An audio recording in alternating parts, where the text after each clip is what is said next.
Okay, so far we have been discussing the difficulties of online learning. Ha? You're covering ate. Ah, okay.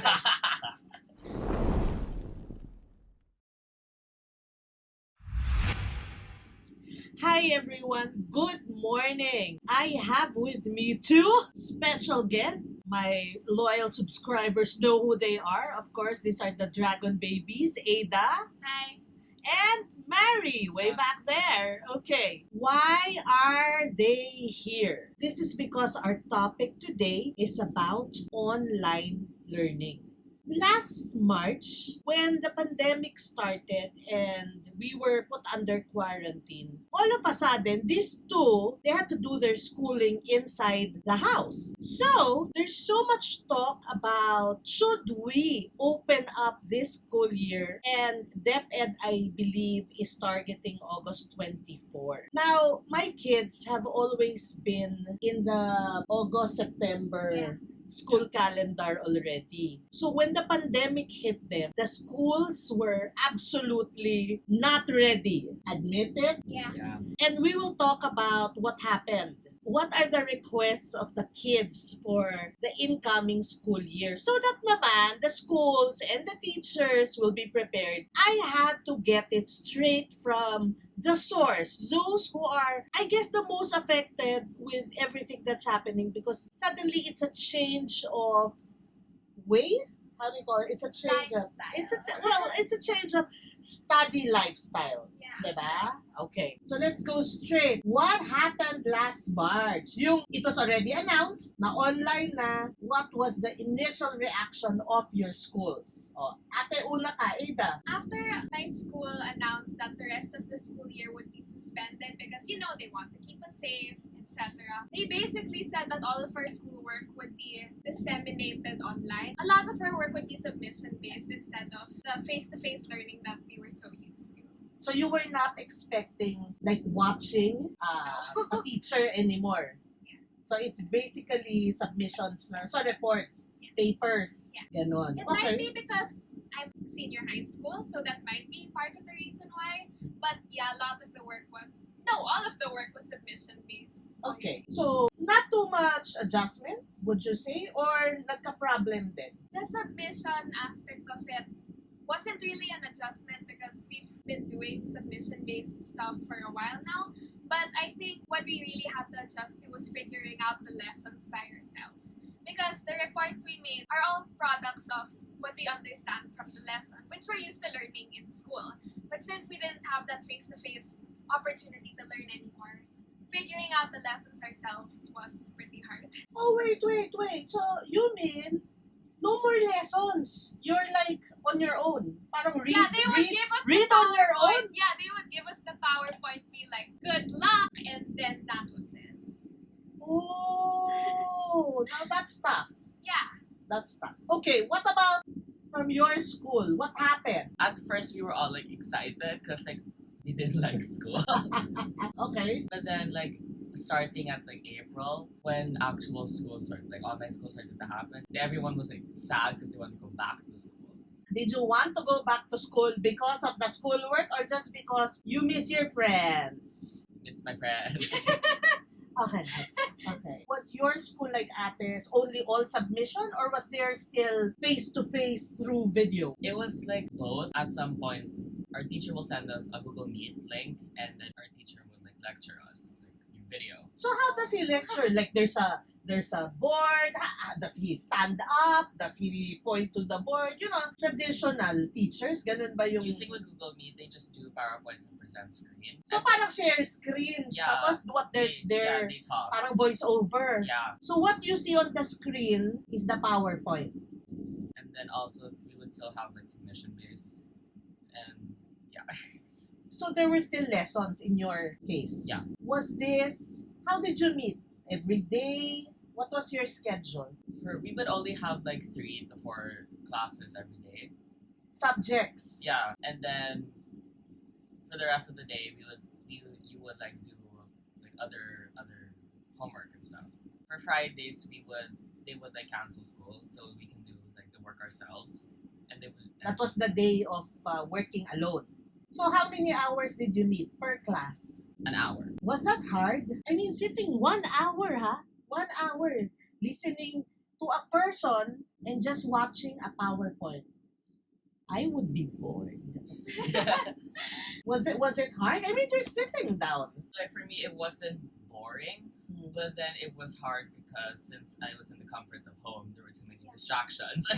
I like that. Distractions. Okay, before we go to distractions, because you introduced it, I am interested with what you said you use Google Meet. What is Google Meet? Google Meet is basically Google version of Zoom. What are the other apps?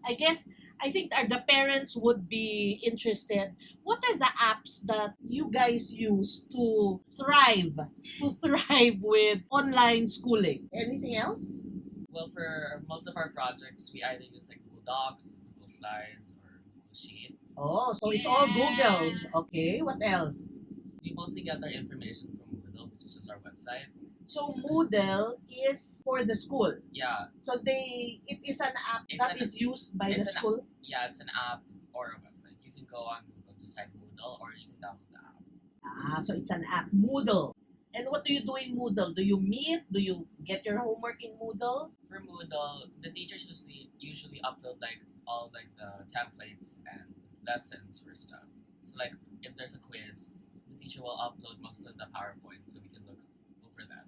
What about you in your school? Did you have your own app or do you have other apps apart from what Mary's using? Schoology. Schoology naman. Yeah. Is that like the school's own app?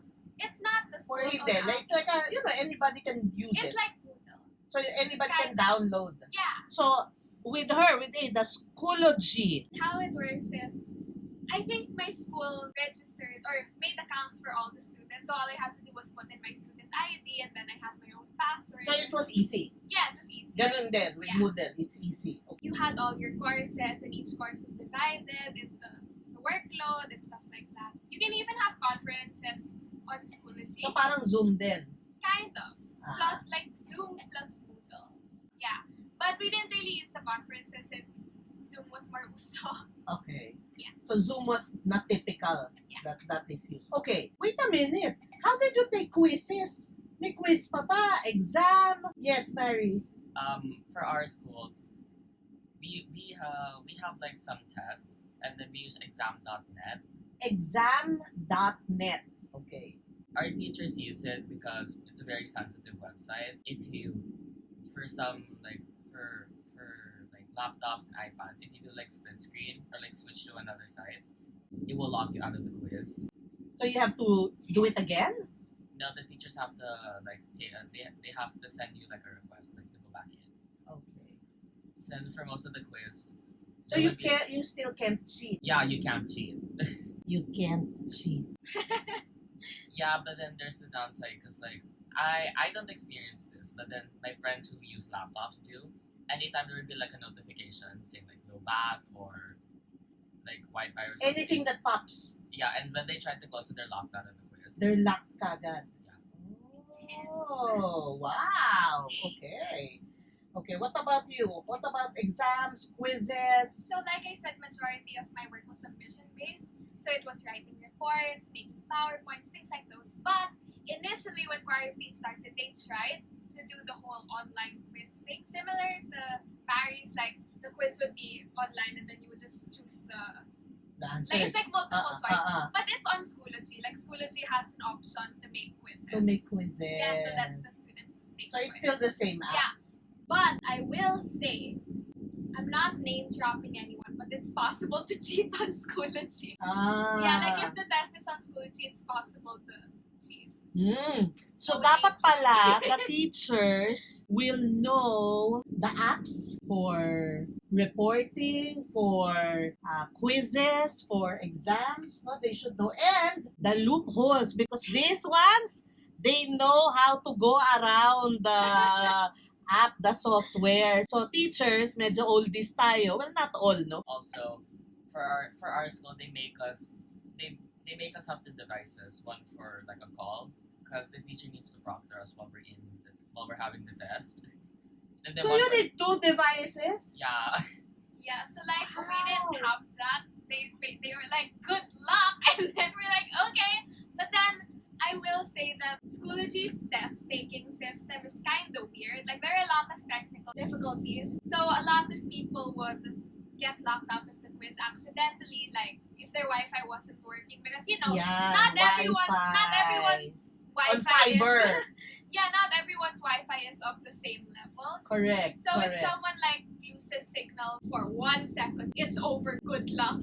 Message the teacher Oh, or wow. fail. Wait a minute. So you require 2 devices. And obviously, I think not just you, but everybody requires a great Wi-Fi connection. Or else, Ay, ang bagsak. mahal! Ang mahal na nga ng 1 device, di ba? And I teach Japanese students now, Yeah. okay? Hindi nyo pa alam yon. No? In the next videos na lang yon. Okay, so I teach Japanese students. And they said that Japan is only 80% digitally connected. Eh, Japan na yun. Eh, ano pa tayo? Wawa naman tayo. Diba? So ano pa tayo? And diba, the public schools. Tapos kayo, you require 2 devices. It's already hard enough to have 1 device. A device means at least a smartphone. No, like for our teacher said, like for the call you can use your phone, Okay. but then for the quizzing you need to use like a laptop or an iPad. And desktop. Pwede naman Yeah, ang or yes. desktop. Kasi that's the cheapest. Oo, I- mura lang ang desktop na lang siguro, no? Ako ito naman, okay. Meron pang issue. You see, you're on 2 devices, you're on a separate device, Yeah. and mommy works from home. The parents work from home. That means we also have our own devices. Eh, ilan na lang ang devices kailangan sa family? I mean, we are blessed that we have our own. Even dad has his own tablet. But what about the rest? So, meron din there is also pala yung sharing. Yeah. What if the parents work from home and then the children will also have to do online? Paano na? Especially since I remember something that Mary and I different in terms of learning from home. is that Yes. He has a set time for school. What was your time? He would wake up at like 7. For me, I usually wake up at like 7 or 7:30, but then The school starts school starts at 9. and ends. For most of the days we would end at like 1:30, but then for one day we would end at like 2:30. Okay. We didn't have that. They just gave So us the work. you were They gave us the work. They because gave you're us the senior high deadline. school, so baka Maybe. because you're senior high school, baka that works for college. Pero for high school, Maris grade 7, is incoming grade 8. So we see na the problems, ha? Let's talk about distractions. Kasi nasa bahay na din si mommy, si daddy, the parents are. What are the distractions in the house? Baka man the distractions are PlayStation and Minecraft and YouTube. Are those the distractions? Yes, but then there are also more. Okay. What else? Oh, so you're tempted. Yeah. So a lot of temptation. It's like right there. Because it's right there. It's right there. It's on your Yeah. gadget. What are the other distractions? During some of the classes, you'll feel like it's getting boring. So then you have the temptation just to grab your phone and like look through Instagram or something. And the teachers don't see you. Because usually our cameras are off and our mics are off. So you're doing something. You can also eat. Yeah, no, our teacher says we're fine to eat.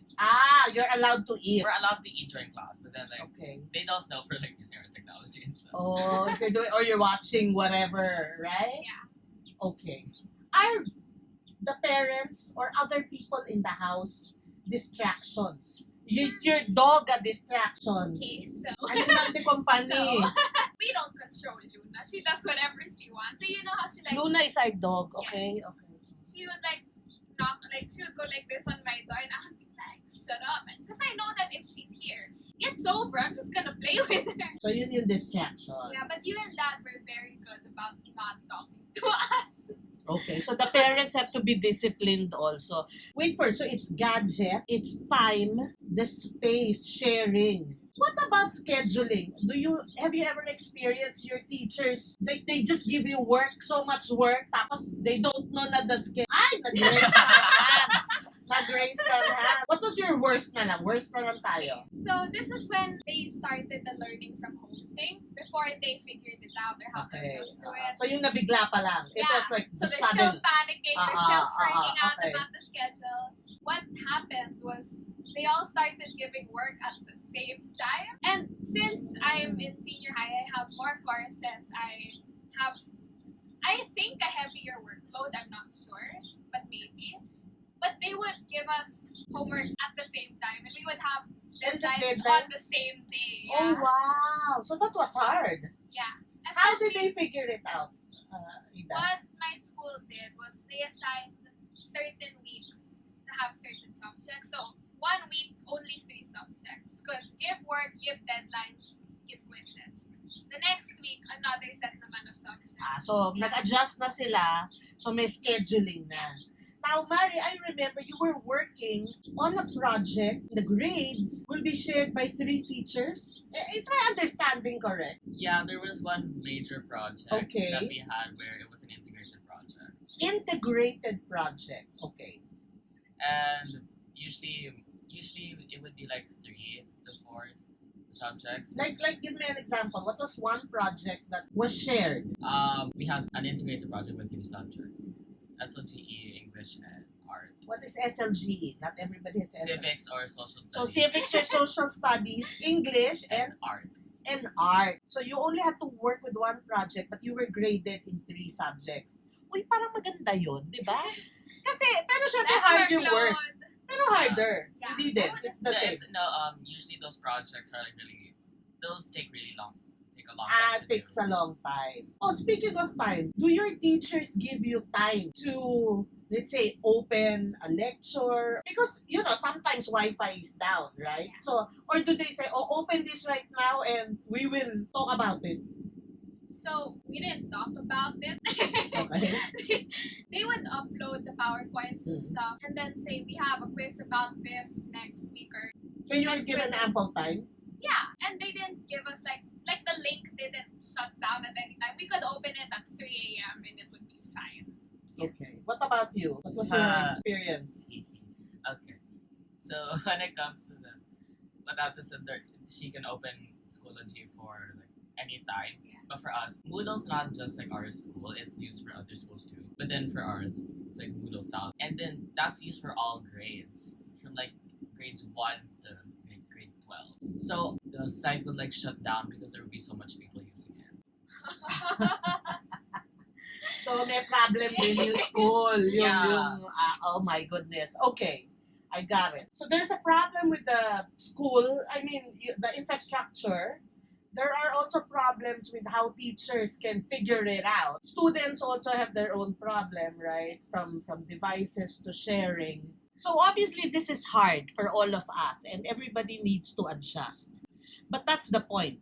Everybody needs to adjust. So I'm just thinking, how will the public school system react to what's going to happen? I mean, they don't already have enough books, gadgets pa kaya. So I don't know what the government is going to do about it, or are there other ways of solving this, or they're trying to adjust. But definitely, teachers have to adjust, students have to adjust, parents have to adjust, because we also have to know how will we support them when they're doing this, One last before we wrap up. Any requests for the next school year? Is mass testing announced? Am I allowed to say mass testing? Pwede naman, but okay. Wait, the teachers don't have control over mass testing. Yung sa inyo lang, ikaw naman, yung sa school lang. Ada, what is your request? My request is that teachers are more understanding that it's harder for students to figure out the lessons on their own, especially for, let's say science or math subjects. A lot of people understand these concepts because the teacher is explaining it right there. So I would say that there should be like an allotted time where students can talk to the teachers or ask for help or consult. Ayan. Dapat may consultation. Consultation time. Pero ano na yan? On your own Yeah, time. yeah. On your own time. Ayan, consultations. Like, I remember some Mhm. teachers in my school did this really well. They would be like, okay, from 2 to 4, you can message me at any time. I'll be online for the whole 2 hours. So it's optional. You don't have to do it. It's not mandatory to talk to your teachers. But if you need the help, then they're there. So it's a request Yeah. na meron pa rin consultations. Okay. Kasi individual yan eh. Yeah. Individual pace. I mean, Yeah. some gets it and some others don't, Like right? sometimes I did consultation, other times I didn't. And it just depended on my own understanding of the Yes, topic. I got it. Especially mga science and math. Lalo Yeah. na math where you kinda need to explain. STEM! Woo! Okay, what about your request from teachers or from the It's school? it's personally to me have like a balance between projects and on your like single project, like single Individual. individual projects. Because for our school, we have more like group projects, and so with the group, we have different people to talk to every time. So it's harder pa. Because now, you just don't talk to the teachers. You also have to make sure everybody in the group is like online, Yeah. have a good Yeah. Wi-Fi. Oh my good. And their own time. Kasi meron ding meron ding mga, wait. We have a visitor. Okay. So it's harder because now you have to connect with each member pa of the group on their own time, because syempre they also have their parents' time, di ba yung mga ganon, sharing, on their own gadgets and on their own Wi-Fi. I remember when you were reporting your groupmate disappeared because of Wi-Fi connection, Yeah. right? And whether you like it or not, we would like our teachers to be more understanding, but how can you grade somebody who's not online, right? So it will affect. Ako sa akin, I mean, that's how I think. It shouldn't, but it will affect, right? And suddenly, Wi-Fi is an excuse to be a freeloader.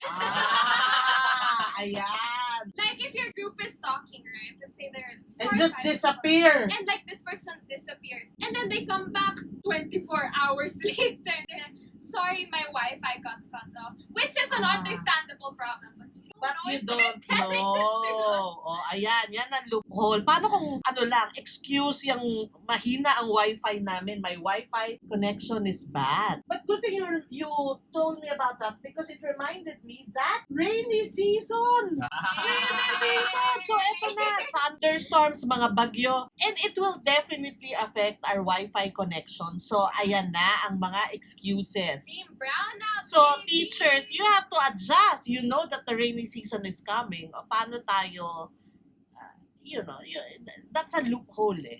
Diba? So, on what's going to happen. Thank you, Dragon Babies, for helping me out and helping our subscribers, our viewers out there to get ready to do online. Now, as a mom and as a coach as well, I felt that it was my responsibility, at least through our company, TGS, now Online Academy, will be able to come up with trainings and modules specifically during this pandemic. And one of which is coming out, and I will promote it. It's on June 18 and 19. That's a Thursday and Friday. It will be facilitated by Attorney Rizali Angeles. She is a lawyer, academician, and she will talk about the technology. The title of the seminar is Retooling for Fun Learning, because teachers, this is specifically for you, whether you're grade school, high school, or college professors. And if you are not ready to do online, it will not hurt to get this training online. It will give you the latest apps, the latest in technology, just to give you a feel of what is out there and what you can use that is bagay, that is actually suitable for the type of class or the type of subject that you teach. Okay, so that's June 18 to 19. Please contact us at TGS and get the most out of this seminar. I hope you enjoyed our video, our discussion with my esteemed guests. And I'll see you next time. And as usual, you know the drill. If you like this video, what will they do? Subscribe if you haven't. Click the notification bell to be notified when Mom uploads a new video. Follow all of her social media down below and press the like button if you like the video. Plus, I also have other videos, correct? Yeah. Wow. This one. Like And, that one. okay. Check us out. Bye.